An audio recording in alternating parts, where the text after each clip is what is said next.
sa'yo? Sa ano doon nag-umpisa eh. Wala mo tuloy ko eh. Sa motor. Pero Sa di ako motor? nadisgrasya. Paano ginawa mo? Bigla lang sumakit sir. Kakamotor? Oo. Hindi ko na siya matuod eh. Masakit. Masakit yan pag ginagaya mo. Nang-auto na ako sir eh. Ano sabi ng orto? Nakabasa ko doon, intra-articular extension. Patingin nga. Ay, pwede ko na sir.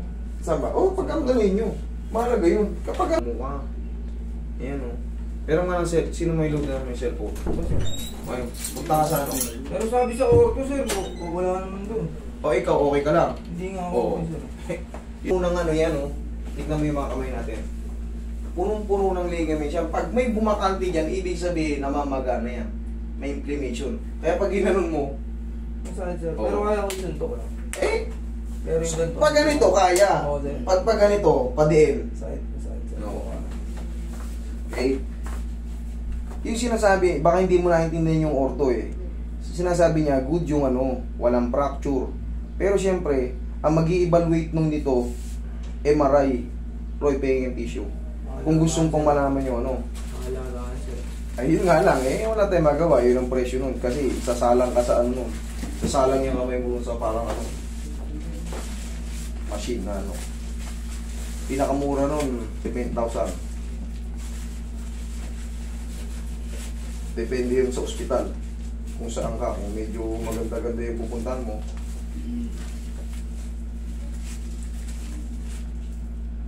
May matitira rito, unti na lang. Tapos mga ilang araw, siguro mga 3 to 4 days, wala na.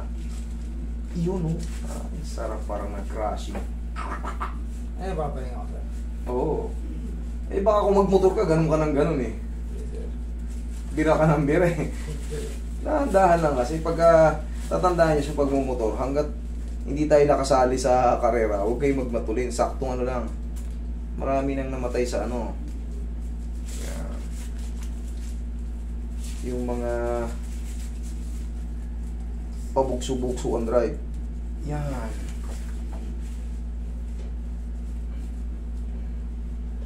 Tingnan na ba yun? Yung pao natin yan. Wala ko masakit eh. Nasaktan ka ba? Hindi. Oo. Hindi kala ko dapat masakit. Kala mo. Ni-expect mo, sobrang sakit. Oo, kala ko eh. May pumilit na rin kasi ako sir. Oo, ano nangyari? Wala ko rin. Nasaktan ka lang. Depende naman kasi sa nag-handle yan. Meron talagang masakit na hilot. Kaya kasi, tayo mga Pilipino, laki tayo sa hilot.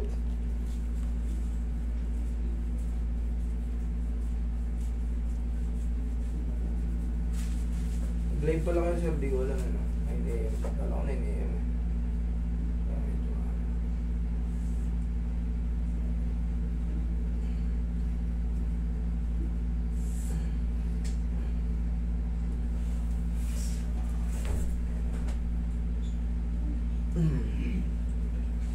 Try mo i-diin ngayon. Try mo.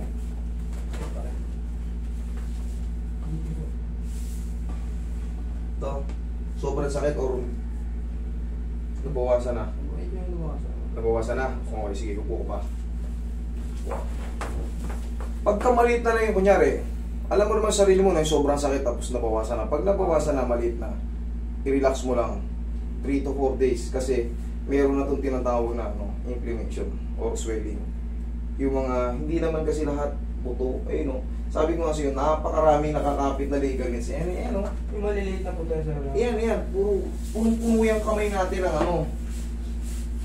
Kaya pagka may umusog dyan na ano, eto naman pag walang ligaments. Maraming, isa lang ano dyan, lumihis.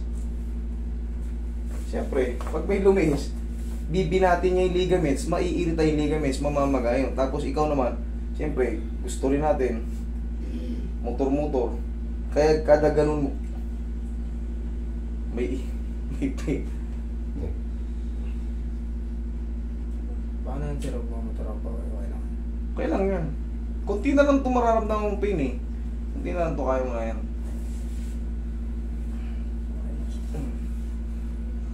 Yan. Nararamdaman mo yung mga tumunog.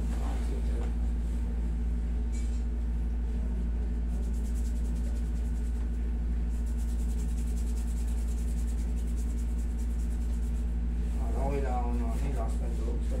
Ready ako. Sir, okay naman. Okay. O, pahinga mo lang.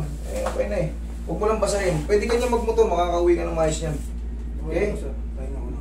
Pahinga mo lang, huwag mo lang sobrang pagod lang yan.